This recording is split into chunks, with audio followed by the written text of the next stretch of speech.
Hola whiskeros, bienvenidos al Gold Cask, episodio 1. ¿Cuánto duramos planeando esto? Fueron meses de empezar a ver cómo hacíamos esto, con qué enfoque le dábamos. Y bueno, poniéndole el nombre al podcast, pudieron haber sido 3 horas para terminar en el primero que decidimos, ¿verdad? Sí, pero bueno, todo con una finalidad, ¿eh? Reunirnos a hablar paja y tomar whisky, o sea... Siempre es una buena excusa eso, Entonces, Gold Cask, episodio 1. Entonces... Bueno, primero que todo vamos a presentarnos, ¿verdad? Para que la gente que no nos conoce... Exacto. Empecemos con la presentación. Mi nombre es Juan Sanabria, soy de Singulmar, Costa Rica. Y bueno, somos del grupo que disfruta catando y probando whiskies. Y junto con mi amigo Fabio, que digo que se presente. Yo soy Fabio, gente, soy socio de Gold Taste y como pueden ver, aficionado al whisky, sobra decirlo.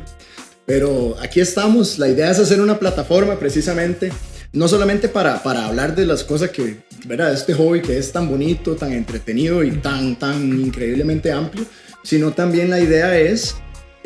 pues hablar de muchas cosas que nos han pasado no solamente a nosotros, sino a muchísimas personas y compartir nuestras experiencias, ¿verdad? Y que eso llegue a ser provechoso y, por supuesto, probar unos whisky. Sí, exacto, ¿verdad? Porque esto es un viaje en realidad. Creo que todos entramos en esto como un viaje en el whisky que empezó a veces de forma... Sí, como uno normalmente llega al whisky para las fiestas y esto, pero después llega un punto en el cual hay un quiebre, ¿no? Que puede ser un whisky específico, puede ser un momento, puede ser... Pero entonces es un viaje que comienza en algún momento y que el viaje sigue y yo creo que no hay marcha atrás, ¿verdad?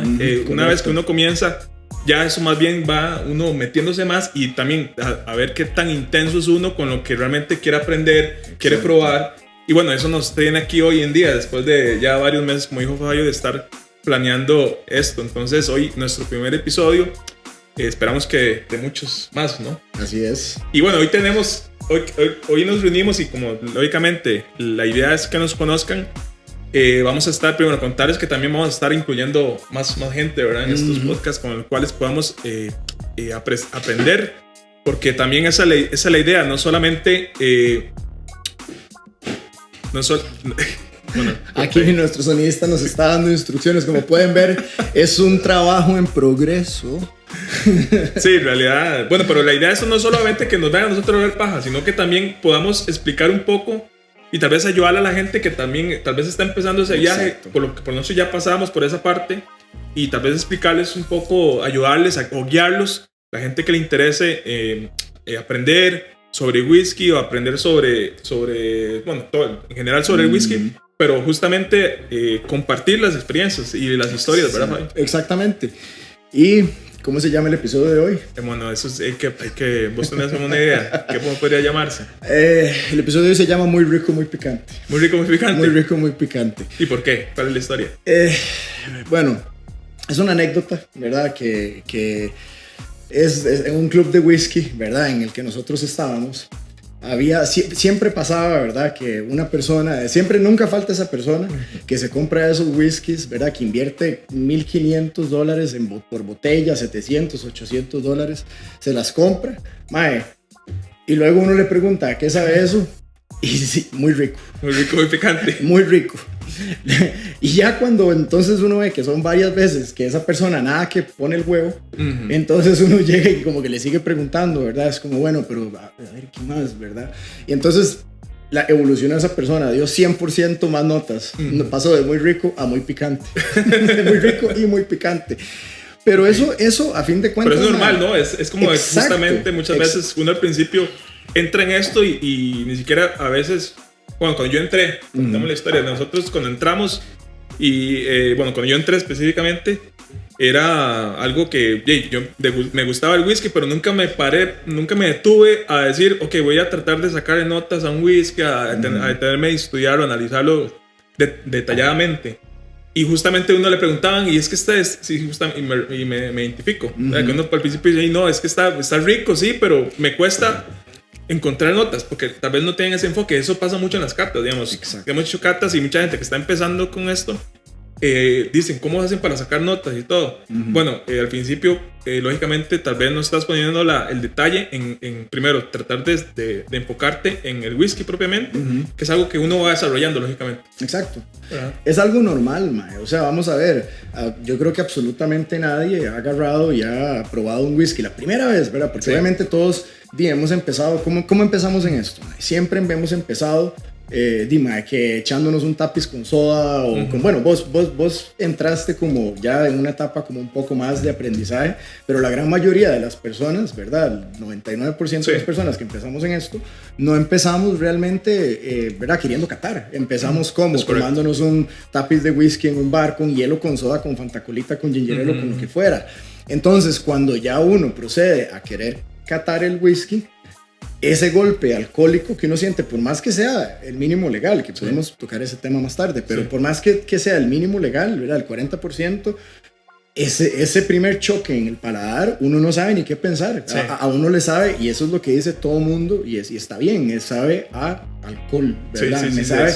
Entonces, es un poco irónico ese nombre, ¿verdad? Claramente viene desde un lugar un poco más anecdótico, ¿verdad? Del muy rico, muy picante, pero me pareció muy apropiado que para un primer episodio, porque así es como empieza todo. Es correcto. Como empezamos todos, sí, de acuerdo. Entonces, realmente es muy, ¿cómo se llama? Es bastante representativo de cómo empezamos todos, y eso es lo que queremos acá, ¿no? ¿Verdad? Porque no hay nada peor que un snob. Sí.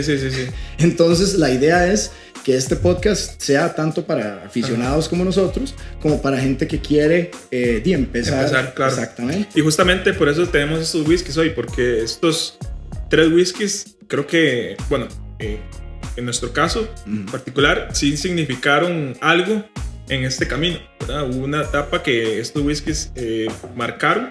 Exacto. Y por ejemplo, en mi caso tenemos el Glenlivet 12, que el Glenlivet 12 es el... ¿Qué? Ahí nos están haciendo instrucciones, pero no estamos entendiendo. Bueno, hay que cortar a editar.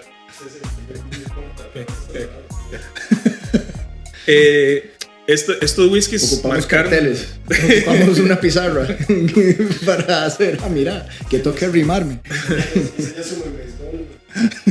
Como en béisbol. Bueno, en este caso, estos whiskies marcaron una etapa. Entonces, en mi caso, específicamente, Glenlivet 12, digamos que fue el primer whisky, de hecho fue el primer single malt que yo probé y que me marcó una etapa que ya de ahí no tiene camino de regreso. O sea, y no sé, en tu caso fue Highland Park, ¿no? Sí, correcto. Y tal vez podemos escuchar como tu historia con Highland Park, cómo fue, o cuándo fue la primera vez que probaste un single malt, ¿qué te pareció? Mi historia es bastante, creo yo, tradicional de cómo muchísima gente empieza en esto, ¿verdad? Mi papá, ¿verdad? Y mi mamá y casi que las personas con las que uno crece desde pequeño a empezar a tomarse unos tapis, ¿verdad? Ellos Perdón, Fabio, ¿por qué no hacemos algo mejor para la práctica? Ajá. ¿Por qué no nos servimos un pues nos ponemos empírico, sí, okay. No solo hablar, también hay que no solo hablar, vive el hombre. No. Empezamos con Highland para... Está bien. Empecemos con eso, está bien. Creo que este es uno de esos clásicos que mucha gente lo marca. De cierta forma, a mí también, de hecho, pero bueno, mi primero fue el Glenlivet. Y claramente aquí estamos hablando de single malts, ¿verdad? Estamos, porque si ya nos ponemos a hablar de whisky en general, pues yo empecé con los blendeds que todo mundo conoce, ¿verdad? Con los famosos Johnny Walker, con los Chivas, todos esos. Estoy tapando el micrófono. Creo que todos comenzamos con eso. Exacto. Difícilmente alguien comienza el whisky con un single malt. Exacto. Pero entonces, yo empecé con eso, y ¿qué fue lo que pasó? Que durante la pandemia, me dio por entrar profundizar en esa categoría, ¿verdad? Y agarrar y decir como, bueno, esto es lo que me gusta tomar, quiero informarme un poco de ¿verdad? Porque uno siempre piensa, cuando está uno al inicio y uno no conoce nada, uno cree que de verdad uno se compra un gold label y ya eso es el top de lo que uno se puede comprar. Pero cuando uno profundiza, uno se da cuenta que eso es simplemente uno de muchos matices y uno de muchos estilos que tiene esta categoría. Entonces, ¿qué fue lo que yo hice? agarré y me empecé a comprar botellas de single malt, ¿verdad? Las básicas, ¿verdad? Digamos, entre estas también probé el Glenlivet, también probé el Glenfiddich, ¿verdad? Es que son con los que uno empieza. Pero, ¿qué es la cosa? Este whisky, me recuerdo una vez que fue cuando que me lo llevé para la playa, para un cumpleaños de mi novia. Y este fue uno de los primeros que realmente sí me gustó. Y la razón por la cual me gustó es porque tiene un ahumadito que, digamos, no tienen los otros que había probado, los otros single malts, que por decir el Glenlivet, por decir el Glenfiddich, ¿verdad? Que son como los más afrutados. Entonces, era diferente a esos que habías probado. Correcto. Hubo como un factor novedad que hizo que realmente me capturara. Además de que vos y yo somos nerdos en esto. Entonces yo empecé a averiguarme cómo era el Highland Park y todo. Y de ahí me descubrí que en una revista, un libro de Whiskey Bible o algo así, de los, no sé, 2000 o 90, a le habían llamado el Great All Rounder, ¿verdad? Entonces por eso fue que me llamó la atención y lo compré. Pero una vez que lo probé, para mí, fue la introducción como a ese mundo de los ahumaditos que me encantó. Sí, fue otro nivel de complejidad, digamos, que eso es justamente a veces lo que uno... Exacto. Lo que lo marca a uno. Porque, por ejemplo, yo tengo historias similares. Yo, bueno, también yo empecé yo tomaba whisky, pero lo tradicional, como decís vos. Pero nunca me encantó. O sea, yo tomaba Chivas, el Johnny Negro, pero tomaba típicamente, era como uno... comienza a veces con soda con hielo.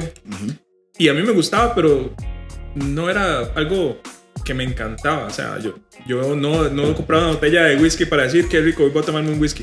No salías de fiesta para tomar whisky. Bueno, compartía con los amigos y justamente así compartía ese tipo de whisky. ¿Verdad? Tal vez no fiesta, pero sí era como para compartir con amigos que ya tenían mucho tiempo tomando whisky. Yo tal vez no tanto. Pero nunca me encantó. Hasta que cuando yo llegué un día a un supermercado y digo, yo voy a comprarme un whisky. Voy a comprarme un whisky a ver qué tal. Pero era una botella que nunca había visto. Nunca le había puesto atención y era esta. El Glenlivet 12. La compré sin mayores expectativas y cuando la probé con hielo igual. En ese tiempo tomaba con hielo. Y me sabía diferente a lo que había probado. Entonces me empecé a investigar, como decís vos. Yo vi la botella y decía, en comparación con la John y con estas otras, decía single malt Scotch whisky. Yo, ¿qué es single malt? Porque esa dice single malt, las otras dicen blend Scotch. Entonces empecé a investigar y ahí como me di cuenta de qué trataba el single malt. Entonces mira, ¿será por eso que esta me sabe diferente?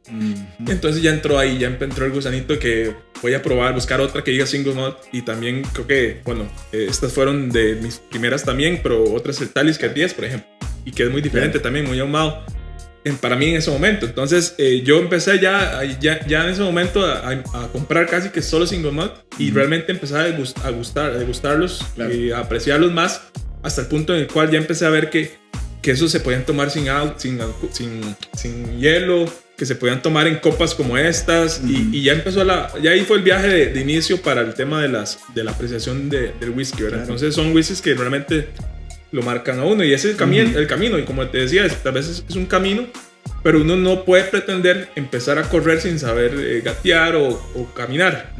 Entonces por eso muchas veces lo que le pasa a la gente es que, como decías vos, si alguien está empezando el whisky, se va para un whisky de 18 años o un whisky más caro meramente porque dicen, este va a ser el mejor whisky, porque 18 años va a ser mejor que 12 pero tal vez no, porque esa persona tal vez no ha recorrido el camino para empezar a apreciarlo. Entonces justamente eso creo que es parte de lo bonito del whisky.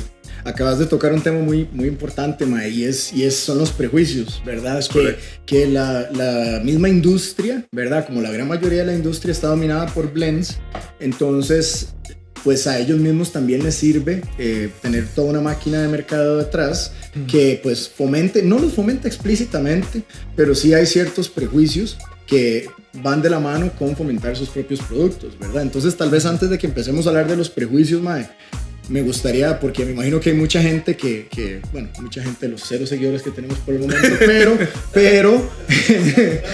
pero me imagino que las personas que van a ver este video también están muy interesadas en qué pueden esperar si se compran o si prueban cada uno de estos. Entonces podríamos dar unas notitas de cata para este, ¿verdad? Y después podemos hablar de los prejuicios y todo lo que uno cree cuando está profundizando, que se le explota esa burbuja o esas preconcepciones que uno tiene. Sí, a mí Highland Park me encanta el 12. De hecho, también fue uno de mis primeros. Y fue como un nivel de pasar de Glenlivet al Highland Park, como un nivel, como decir, una escala más. Porque lo que decías vos, tiene algo diferente, que es un ahumado, pero es leve, es apenas perceptible. Y es característico de Highland Park, ¿verdad? Porque también, bueno, ya lo que uno se da cuenta después es que Highland Park está ubicado en una isla, que son islas, se llaman las Islas Orcadas, al puro norte de Escocia, donde incluso ahí era territorio vikingo, ¿verdad? No es un tema solamente de simbología de las botellas, sino que realmente tiene origen vikingo ya propiamente la geografía del lugar.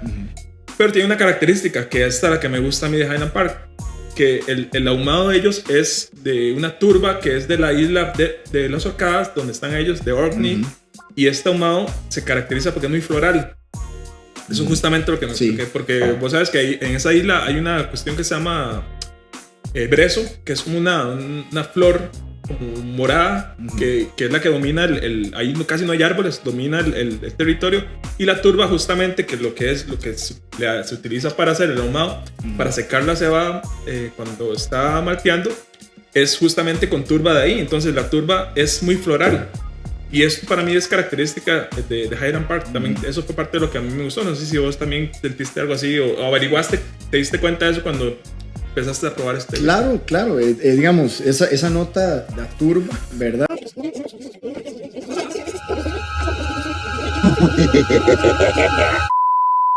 Ok, bueno, tuvimos aparentemente un fantasma manifestándose en la bóveda. Empezamos a hablar de humo y empezó a nublarse todo. Exactamente, el fantasma de algún vikingo. Juan, ¿qué trama estabas pegando que el fantasma no les gustaron? Man, anda guau. No, estaba hablando del brezo de Highland Park, que es característico ese ahumado, ¿verdad? Pero bueno, sí, es justamente esa característica que por lo menos a mí creo que a mucha gente del mundo le gusta Highland Park por eso, por esa distinción, ¿verdad? Correcto. Y además es como diría, es como muy armonioso todo, ¿verdad? Ese humo, la parte de los frutos, la parte como frutada, la parte de la miel, ¿verdad? Todas esas cosas miel, sí. Es como muy bien balanceado. Entonces yo entiendo de dónde puede venir esa fama que por lo menos que tuvo en ese momento, para que alguien... era diferente a lo que veníamos probando cuando uno comienza. Entonces creo que es una buena entrada al mundo del single malt. Y bueno, no sé si entonces para bueno, yo la verdad tengo mucho tiempo de no probar otra vez. Háblanos vos entonces ahora de cómo llegaste a este y qué fue lo que te gustó de Glenlivet. Sí. Bueno, yo como te decía, había probado casi que solo blends, ¿verdad? Entonces lo que me gustó fue le sentí más, o sea, algo me supo diferente. Y yo la conclusión que he llegado a estos tiempos es que lógicamente la diferencia de single malt con los blends en sabor es que, bueno, primero que todo, la gente que tal vez no sabe, el single malt es 100% cebada malteada, y el blend, los típicos blends son más que todo un porcentaje alto de whisky de grano, y un porcentaje que anda entre 20 y 25% de whisky de malta. Entonces la malta tiene más intensidad, tiene más sabor. O sea, dice incluso Mark Rainier de Bruichladdich y Waterford que la malta es el grano más sabroso del mundo. Bueno, y tiene razón. Entonces, lógicamente esperamos que un single malt que 100% se va a malteada le va a dar más intensidad, más sabor.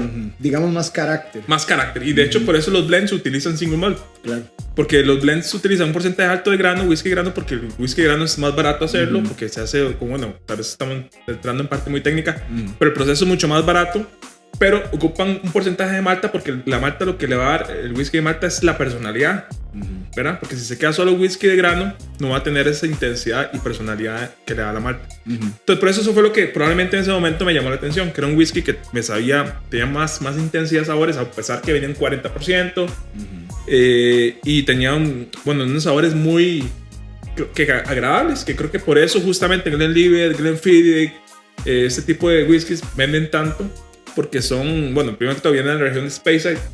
Y es una región que se caracteriza por ese tipo de whiskies, no todos, pero muchos son ese tipo de personalidad, whisky frutales, vainillas, mieles, o sea, smooth, o típico whisky, un whisky ligero, rico, disfrutable. Yo diría que es como lo que la gente se esperaría, es como un perfil, cuando la gente se imagina whisky, ¿verdad? Estos son como lo que estaría más o menos en el imaginario colectivo o lo que la gente está acostumbrada a probar si ha probado, digamos, la gran mayoría de los blends que están allá afuera, ¿verdad? Sí. Es como afrutado, como vos decís, pero como dijiste también, tiene una mayor, digamos, complejidad en el sentido en el que hay más cosas sucediendo en el líquido, ¿verdad? Tiene mucho carácter. Entonces, yo tengo, sinceramente, ya tiempo de no probar y recuerdo justamente porque es que me gusta, o sea, porque me gustó. Claro, sí, lógicamente, exacto. Ahora ya uno después de mucho tiempo y haber probado muchas cosas, digamos, yo en lo personal no he vuelto a Glenlivet 12, pero es perfectamente, si alguien que está empezando en el whisky llega a tu casa, esta es una excelente opción, ¿verdad? ¿Verdad? Entonces, porque es un whisky rico, 40% no te va a golpear el alcohol, 12 años, o sea, tiene cierto balance, o sea, no es un whisky que te va a chocar de entrada. Entonces, me parece que creo que es una opción, una puerta de entrada. Bueno, no estoy descubriendo aquí nada. O sea, es una de las puertas de entradas clásicas al single malt. No estamos reinventando la rueda. Pero bueno, es muy rico, muy picante, definitivamente. Sí, efectivamente. Definitivamente. Pero ahora sí, contanos como ¿qué puede, si alguien quiere comprar un Glenlivet 12, qué puede esperar en la nariz y en el paladar? Bueno, lógicamente también es importante recordarle a la gente que las notas que vamos a encontrar son totalmente subjetivas, ¿verdad? O sea, está basada en la experiencia de cada persona. Yo no te voy a decir que yo encuentro en por ejemplo, el Brezo, porque yo nunca he probado o olido el Brezo. Claro. De Highland Park. Pero, lógicamente, vas a asociar a lo que vos conoces, a las cosas que vos conoces. Y bueno, en Glenlivet, para mí, clásico, y que creo que siempre me ha parecido, hay como una manzana, ¿verdad? Una manzana que a veces, curioso, a veces me llega manzana roja, a veces manzana verde, como peras, como esas frutas claras, frescas, ¿verdad? Miel, vainilla, como una cierta especia también, picante. Sí, muy rico y picante, sí, exactamente. No sé, ¿a vos qué experiencias te has tenido con Glenlivet 2? A mí me encantan Glenlivet, ¿verdad? Porque para mí es... Y de nuevo, eso que vos dijiste es sumamente válido y es precisamente el hecho de que no hay nota universalmente aplicable, ¿verdad? Mucha gente puede tener en común, ¿verdad? Un gradiente o una variedad de notas, ¿verdad? O de sabores, pero a fin de cuentas, como vos dijiste, es algo subjetivo, ¿verdad? El gusto y el olfato son cosas subjetivas y que dependen de la biblioteca mental y de recuerdos de las cosas que uno ha probado a lo largo de la vida. Entonces, cuando aquí estamos hablando de qué es lo que se puede esperar en un whisky, es más que todo como una guía, una referencia para, ¿verdad? Que lo que nosotros, lo que cada uno de nosotros percibe de ese whisky, como para ir ubicando un cierto tipo de perfil. Ahora, las notas son totalmente individuales y subjetivas. Entonces, pero igual es bueno darlas porque pues le ayuda a la gente a saber más o menos qué se puede esperar, ¿verdad? Correcto, sí. A mí igual, o sea, súper afrutado, miel, es también un poco floral, ¿verdad? Sí. Como, yo lo siento como un poquitito perfumado. Sí, sí. Y es una nariz que nada más invita como a tomarse, es una nariz que no tiene nada agresivo. No es muy compleja tampoco. Ajá, sí, exacto. Es como algo que vos querés un día tranquilo, tomarte un whisky suavecito. Este es perfectamente uno de ellos. Glenlivet 12 también para mí es muy similar. Sí. De hecho, no sé cuál me gusta más, pero bueno, son esos tipos de whiskies. ¿Qué otro whisky puede ser así, Fabio? Como de entrada, súper sí, como que la gente pueda decir difícilmente voy a... Balvenie. Sí, Balvenie, Glenmorangie. Glenmorangie, también son esos tipos de whiskies que no son muy complejos y que son para, digamos, que perfectamente uno puede alguien que apenas está entrando en el mundo del whisky puede disfrutar. Exacto. También, bueno, en este caso, este otro Blue Clary, Classic Clary, para mí es otro... Este es el invitado especial. Sí, porque para mí eso ya fue, cuando yo lo probé, fue como decir, si habíamos dicho que, bueno, en mi caso, Glenlivet fue el primer paso, empecé a gatear con Glenlivet, después empecé a caminar tal vez con Highland Park, o con un Talisker 10, con un Ardbeg 10. Bruichladdich también fue otro paso más, porque para mí ya esto era, a diferencia de estos, por ejemplo, Glenlivet 12 viene en 40%, este viene en 40%. El tema del alcohol, ¿verdad? El volumen de alcohol, que tal vez eso le cuesta mucho a la gente, porque vos vas a bueno, en las catas que hemos hecho, muchas veces vos te das cuenta cuando la persona también no está tan desarrollada en el camino del whisky, cuando a un whisky de 40, 43%, o que tal vez sea algo como esto, dice, no, es que está muy alcohólico. Entonces, te ocupas más práctica, porque en realidad sí se nota, porque estamos hablando de mínimo 40%. Sí. Entonces, lógicamente va a tener más golpe alcohólico que un, no sé, que un vino, ¿verdad? Que otro tipo de... sidra. Es correcto, ¿verdad? Entonces, esto ya cuando ya llegas a un whisky de 40% o 46% para arriba, ya implica otras cosas. Y que tal vez justamente por eso yo personalmente recomiendo, si vas a empezar con algo así y ya después llegas a algo así, el mismo camino te va llevando. Correcto. ¿Verdad? Este fue un whisky que a mí me cambió también. Creo que fue mi primer 50%. Pero se me hace un whisky delicioso para mí. Sí, ¿verdad? Sí, para mí también. Y es vacilón porque, ¿verdad? Obviamente el viaje whiskero de absolutamente todas las personas es diferente. Cada quien tiene sus objetivos, ¿verdad? Puede ser que el objetivo de alguien sea yo quiero probar todas las destilerías que pueda. Sí. El objetivo de alguien puede ser yo quiero tener una colección de whiskies sólida, ¿verdad? Con ciertas características y eso es lo que yo quiero. Otra gente puede ser yo nada más quiero coleccionar una cierta marca, ¿verdad? Y todo bien, ¿verdad? Sí. Pero independientemente del objetivo, a mí personalmente me parece que sí hay como una progresión que es bueno llevar, ¿verdad? Porque si al inicio 40% es un ataque al paladar y el cuerpo, y esto es algo que el cuerpo tiene que acostumbrarse, es correcto, sí. ¿Verdad? Es algo que uno no va, bueno, y nunca faltan las personas superdotadas que desde el primer trago ya sacan un papiro de notas, pero en promedio y en general las personas... ¿verdad? El primer trago alcohólico es un golpe para el paladar. Y esa costumbre es lo que lo lleva a uno poco a poco a ir haciendo progresión. Entonces, estos dos, ¿verdad? Mínimo legal en Escocia, 40%. Con ¿qué podemos esperar con este? Entonces, ya a 50%. Bueno, lógicamente también a veces la gente dice, ¿por qué quieren un whisky de 50%? Es más alcohol. Ok, sí, pero es importante recordar que el whisky, los sabores del whisky viajan a través del alcohol, no del agua. Entonces, si sabemos que un whisky, por ejemplo, estos fueron reducidos con agua hasta 40%, este es 50%. ¿Qué implica eso?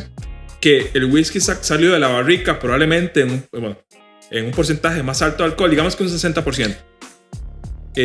Y fue reducido con agua hasta 50% en este caso. Estos fueron reducidos con agua a un 20% más, o sea, un 40%, que es lo mínimo, como dijo Fabio, que legalmente el whisky, por ejemplo, en Escocia o en la mayoría de países, para que sea llamado whisky, tiene que ser mínimo 40%.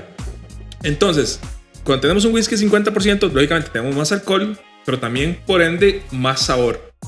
Entonces, eso es justamente lo que uno ya empieza a desarrollar con el tiempo y con la práctica, que ya un whisky de 40% ya se va quedando aguado, me falta sabor, me falta cuerpo.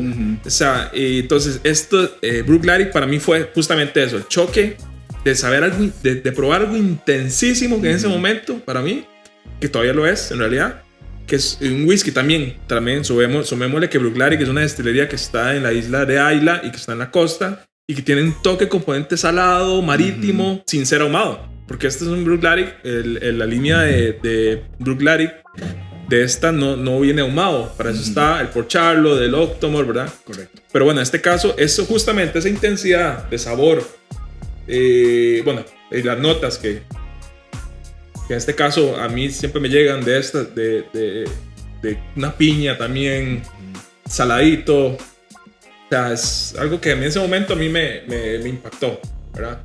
Como un funky también, ¿verdad? Sí, no, y ahorita me está llegando, incluso no sé, me está llegando. Zacate mojado, zacate césped recién cortado. Sí, ahorita incluso me llegó algo que nunca me había llegado, que me llegó un toque sulfúrico, ahorita en nariz.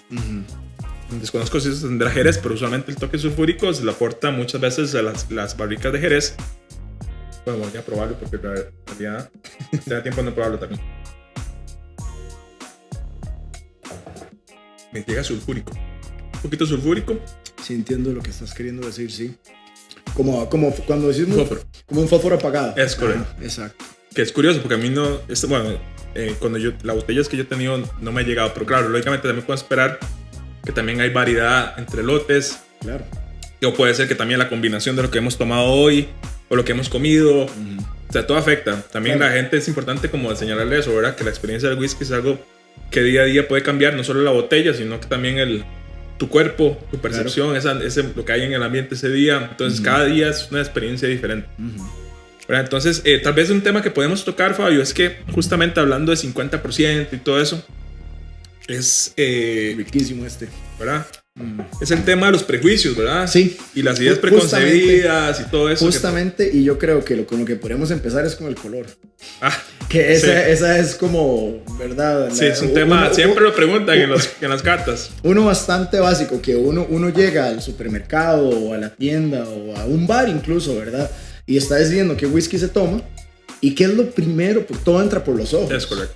Entonces, ¿qué es lo primero en lo que uno se fija? El color. Uno ve un whisky... más oscuro. Exactamente. Uno llega y dice y ve un color, un whisky ahí súper oscuro y dice, automáticamente, es que es automática la asociación con calidad. Es correcto. Verá que más oscuro, un whisky de mayor calidad, más rico, más, bueno, en ese momento uno no piensa en complejidad porque verdad, uno está empezando, pero sí piensa eso, dice, este es un whisky de mejor calidad, estoy haciendo una mejor compra. Y...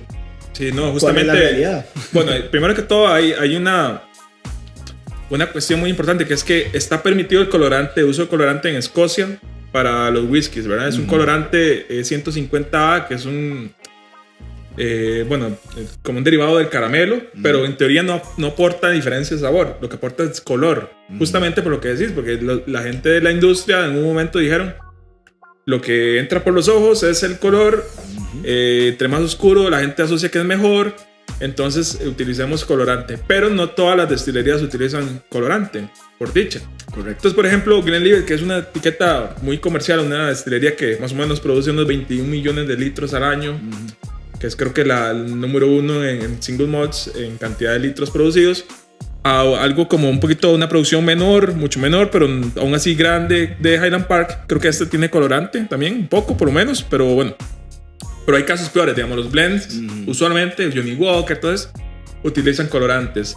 O incluso en single malts hay muchos que utilizan colorante. Entonces, excesivamente. Cuando llegamos a una etiqueta como esta, que no sé si, supongo que no se podrá ver, pero es un whisky relativamente claro, y ellos, justamente, como esta destilería Bruichladdich, son muy honestos y ellos te indican acá todo y te dicen que no es color natural. Entonces, muchos prefieren dejar la opción de color natural. Y justamente el color lo que te dicen no es la calidad del whisky, lo que te dice es qué tipo de maduración tiene. Entonces la gente muchas veces esto no lo sabe y usualmente, por ejemplo, las maduraciones más comunes en el whisky son en barricas que contuvieron Jerez o que contuvieron Bourbon. Y en las que contuvieron Jerez o el roble europeo usualmente te da colores oscuros. Las de barricas de roble americano o que contuvieron Bourbon nada más colores claros. Pero eso no te dice qué calidad de whisky, te dice qué tipo de barrica, qué tipo de sabores podemos esperar. Pero entonces es un prejuicio, ¿verdad? Claro. Efectivamente es un prejuicio. Porque pueden haber... May, pásame la botella de agua, por favor. Porque pueden haber whiskies sumamente claros, ¿verdad? Casi que color paja. Y si alguien de Sudamérica ve esto, probablemente se va a estallar de risa con esa comparación. Pero digamos, puede ser un color sumamente pálido, pero puede ser una bomba de sabor, ¿verdad? Es simplemente lo que refleja es la maduración y el añejamiento que tuvo y cómo eso se ve, cómo se ve impactado la apariencia del whisky al final. Es correcto. Pero no realmente nos va a decir, un whisky no es más o menos sabroso. Verá, en términos de, ¿cómo se llama? La intensidad de sabor y olor. Eso el color no necesariamente nos lo va a decir, ¿verdad? Sí, es correcto. Entonces ese es el primer prejuicio, ¿verdad? ¿Qué otro? Segundo prejuicio, entre más años de añejamiento, mejor. ¿Qué? Más cerca. Ok. Ahí. Acércalo, porque está el micrófono. Ok. Ok. Retomarlo el segundo. La punta, no la cara. Retomar el segundo prejuicio. Ajá, exacto. Segundo prejuicio, entonces. Edad igual, mejor whisky. ¿Verdad? Sí, entre más añejo, mejor. Exactamente. Y bueno, no sé en tu caso, Fabio, pero es muy fácil de primero que todo, el tema de qué es mejor y qué es peor es totalmente subjetivo también. Volvemos a lo mismo. Porque justamente lo que la edad le aporta al whisky no es que entre más viejo mejor, no necesariamente. Hay otros factores que afectan. Primero, tu gusto. ¿Qué tipo de whisky te gusta? ¿Qué tipo de whisky disfrutas más? Después, las maduraciones, el porcentaje de alcohol, o sea, hay muchos factores que afectan la calidad final del producto. Entonces, lo que para vos es mejor, no necesariamente para la otra persona es mejor. Es un tema, lo de mejor y peor es un tema totalmente subjetivo. Correcto. Pero ya hablando de la edad, ¿qué aporta la edad al whisky? Bueno, en mi caso, la experiencia que he tenido con whiskies, a mí me encantan los whiskies de 18 años. Me encanta ese punto del whisky. Pero perfectamente hay whiskies de 10 años, de 12 años, que de vez en cuando, o sea, dependiendo del día también, me pueden gustar más que un 18. ¿Por qué? Porque para mí los 10, 12 años o whiskies más jóvenes, bueno, no tiene declaración de edad. Podemos esperar que tal vez es un whisky de 10, 11 años, ¿verdad? A veces le aportan más, vamos a ver, la personalidad de la destilería, la característica de su espíritu, la intensidad. A veces llegas y tomas un whisky de estos y te dan una bofetada en la cara y justamente eso es lo que querés. Sería, los whiskies de 18 por lo general son whiskies más balanceados, que lograron un balance entre el espíritu de la destilería con los aportes que le fue aportando la madera, la maduración, a veces mayor nivel de complejidad, pero a veces son más calmados. O sea, son whiskies más tranquilos. Entonces, a veces lo que la gente quiere, o incluso uno, tal día yo quiero algo que me dé una bofetada en la cara. Entonces, justamente ese día perfectamente me sabe más rico un Brook Lager o un Classic Lager o un 10 años, un 12 años que un 18. Entonces, en realidad para mí es un tema de meramente que le aporta ciertas características, no necesariamente que son mejores, ¿verdad? No sé qué pensás. Sí, no, yo opino exactamente eso, ¿verdad? Y es que, digamos, entre más añejamiento, lo que estás ganando con los whiskies de mayor añejamiento es mayor impacto o mayor presencia de lo que es de esa barrica, ¿verdad? Sí. Entonces, y obviamente aquí es otro tema, ¿verdad? Depende si es barrica de primer, segundo, tercer uso o lo que sea, y cuál es el contenido anterior de esa barrica, o si es barrica virgen, etc. Pero en general, con la edad lo que estás ganando es que vas a tener una mayor influencia, un mayor impacto de ese añejamiento, ¿verdad? Esa madera va a hacerse mucho más presente frente a ese destilado, ¿verdad? Que es como las dos influencias, es la influencia del destilado o las características del destilado o del lo que proceso, sale del alambique, exactamente, versus lo que le puede aportar la barrica. Entonces, obviamente, y de nuevo, esto es subjetivo, entonces son mejores los whiskies añejados que los de mayor edad que los que no. Depende. Que te gusta esa influencia que le da esa barrica. ¿Querés un whisky con todavía más influencia, ya sea de Jerez, Bourbon, Porto o, ¿verdad? Lo que sea, la madera, o madera virgen, ¿verdad? Sí, entonces probablemente los whiskies más añejados sean para vos y es lo que te gusta. Oye, sí, hay algo también yo he aprendido con el tiempo y es que justamente uno empieza a apreciar más, a sacarle más disfrute a los whiskies más viejos con el tiempo. Lógicamente, yo al principio, yo probé varios 18 y yo me decía, no me parece gran cosa. Porque apenas estaba empezando, estaba muy joven en la parte de probar whiskies y de mi apreciación, de verdad, apreciar realmente el whisky.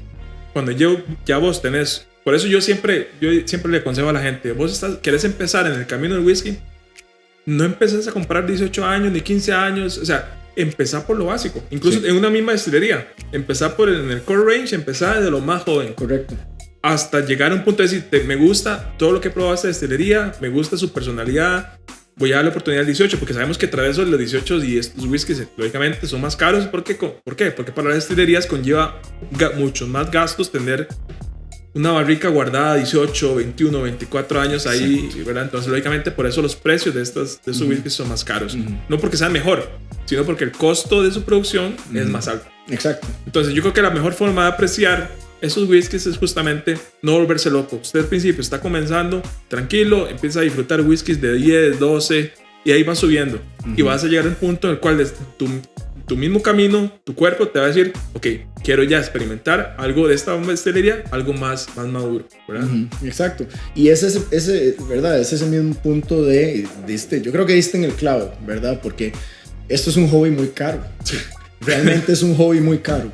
Entonces, la primera regla es maximizar el presupuesto, ¿verdad? Sí. Con todos lo caros que son los whiskies y con los precios que siguen subiendo y subiendo, de aquí lo importante es hacer compras que uno no se arrepienta de ellas, ¿verdad? Entonces, eso que vos dijiste, empezar por el whisky, digamos, tal vez el NAS, después uno de 15 años, uno de 18, esa progresión también te puede evitar, una decepción que te va a salir cara también. Sí. Entonces, eso es también por dos razones, como vos dijiste. Primero, si compras un whisky que sea un poco más joven, estás probando más la influencia del destilado propiamente. Entonces ves si eso te gusta o no te gusta.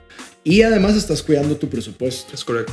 Entonces, tal vez, Fabio, ahora tal vez para retomar algún otro prejuicio, creo que no sé si, por lo menos yo tengo uno que para mí es muy común, que es la gente, cómo tomar el whisky. Okay. Entonces, que la gente que estos whisky no se toman con hielo, no se toman. O sea, primero que todo, no hay una forma correcta de tomar el whisky. Es la forma en que a vos te gusta. Exactamente. Y además, si vos compraste la botella, yo me la tomo como yo quiero. Nadie te puede decir que está mal o está bien tomarse el whisky así. Lo que sí le digo a la gente es que a los whiskies, especialmente single malts y entre más complejos o más especiales, darle la oportunidad de tomarlo solos, ¿verdad? Tomarlos solos, ojalá en una copita como de estas de Glencairn o otras similares, que puedas apreciar el whisky, puedas sacar las mejores características de su aroma, de aroma, de sabor. Me parece que esa es una opción muy válida. Esa es la opción, por lo menos que yo actualmente, la mayoría, el 95% de mis whisky yo los tomo así, los disfruto así. Pero si un día estás en la playa o estás en una fiesta y querés algo frío o que querés echarle hielo, pues perfectamente puedes hacer. Y querés echarle soda, pues también. Pero sí es cada uno, no hay una forma correcta que te digan, no, así no se toma el whisky. Eso es totalmente, me parece que es como, no es válido. O sea, si vos no hay una forma correcta de tomar el whisky. Lo que digo es que hay una forma correcta de apreciarlo. De hecho, en las catas que nos hacemos, es esta la forma de apreciar el whisky.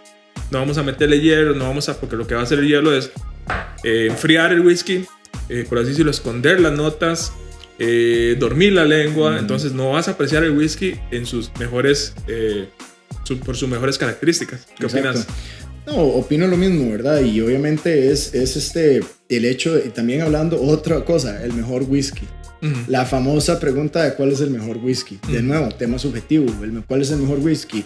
Al igual que el mejor vino, el mejor ron, el mejor lo que sea, es el que a vos te guste o los que a vos te gusten. Punto.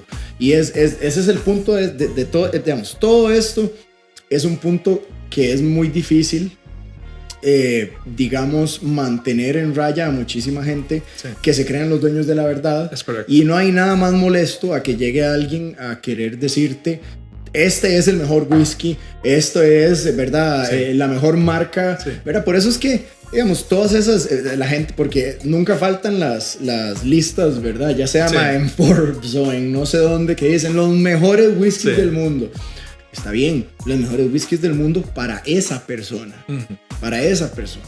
O ese concurso. Exacto. Pero aparte, en esos concursos no participan todas las destilerías. Para esos jueces. Para esos jueces. También siguen un interés comercial. O sea, hay muchos factores, ¿verdad? Entonces no necesariamente creerse esas noticias, ¿verdad? O sea, lo mejor es probar por cuenta propia. Fabio, tal vez ya para ir cerrando el tema, bueno, espero que la gente le encuentre esto provechoso y de cierta forma divertida, o por lo menos entretenida. Y bueno, más bien esperamos que nos puedan acompañar y vamos a estar desarrollando todavía más temática, más temas, invitados nacionales, amigos, en fin, gente que aprecia el whisky o gente que tal vez no han apreciado el whisky, tal vez podamos escuchar incluso sus opiniones. ¿Qué podemos esperar de estos podcasts? Episodio 2 se llama Chancho en Llamas. Entonces estén atentos a ese. Y vienen, como dijo Juan, más invitados, vienen más temas, vienen más whiskies. Entonces nos vemos en la próxima y muchísimas gracias. Muchas gracias. Hasta luego.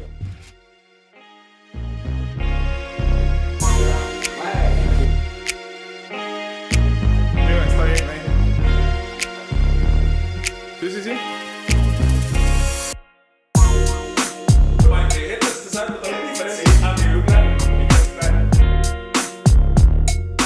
Claro,